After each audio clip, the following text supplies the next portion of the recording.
प्रणाम आप सभी लोगों को। कैसे हो आप सब लोग? स्वस्थ होंगे, मस्त होंगे। माँ भगवती आपकी मनोकामना पूर्ण करे। जय जय अम्बे।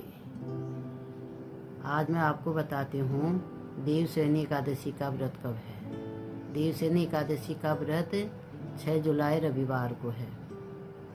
उस दिन हमें विष्णु भगवान, लक्ष्मी मैया और शालिग्राम भगवान की पूजा करनी चाहिए।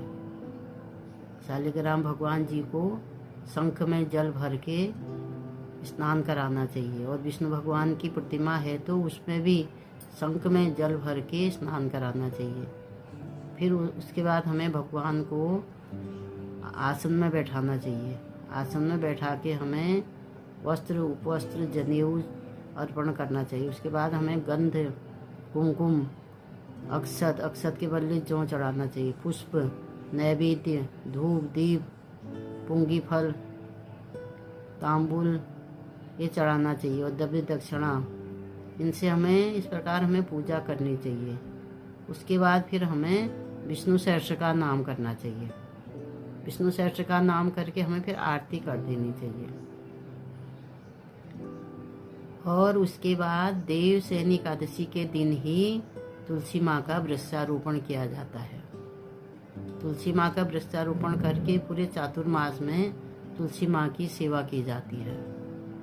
अगर कोई पूरी साल भर तुलसी माँ की सेवा नहीं करता है तो उसको इन चातुर्मास में तुलसी माँ की सेवा करनी चाहिए। सुबह के टाइम में एक लोटे में जल भर के जल चढ़ाना चाहिए, और अक्षत, पुष्प, कुमकुम चढ़ाना चाहिए। उसके बाद शाम के टाइम में एक घी का दीपक जला के तुलसी माँ के आगे रखना चाहिए, आरती करके आगे रखना चाहिए। और पूरे 4 महीने हमें तुलसी माँ की सेवा करनी चाहिए। इससे हमारे सौभाग्य में वृद्धि होती है और हमें अनेकों लाभ मिलते हैं। अगर हम इस 4 महीने तुलसी माँ की सेवा करते हैं तो फिर देवशयनी एकादशी से लेकर देव उठनी एकादशी तक हमें सेवा करनी चाहिए। उसके बाद हमें तुलसी मैया की और शालिग्राम भगवान जी की शादी करवानी चाहिए। उस दिन आपने देखा होगा कि शालिग्राम भगवान जी की और तुलसी माँ की विवाह होता है, तो इसीलिए वो 4 महीने अगर हम सेवा करते हैं तो हम उस दिन हम विवाह करते हैं। तो हमें चातुर्मास में माँ भगवती तुलसी की सेवा जरूर करनी चाहिए।